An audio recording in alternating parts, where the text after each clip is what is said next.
అందుకే వెనుకటే ఏ మందులు లేవు, ఇప్పుడేమో లెక్కలేని మందులు పాడైనాయి. వేస్ట్, ఏ మందులు లేవు.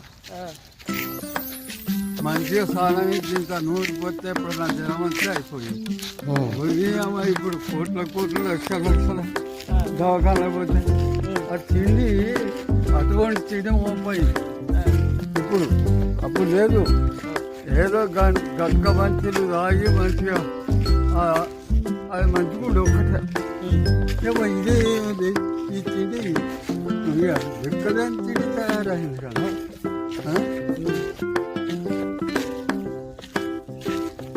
ఏం చేస్తా కదా నువ్వు ఏం చేసేది ఇంతకుముందు? పని ఏం చేసేది? పని ఏం చేసేది? పని అప్పుడు సిగరెట్ కంపెనీలో చేసేదా?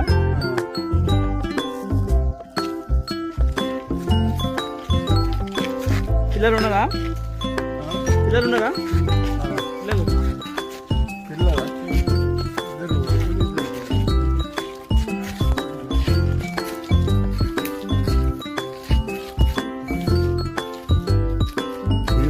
ఊరికే వీడియో తీస్తున్నా, మీరు అందరికీ చెప్పాలి ఇలాగా ఇంత వయసులో మంచిగా వస్తున్నారని.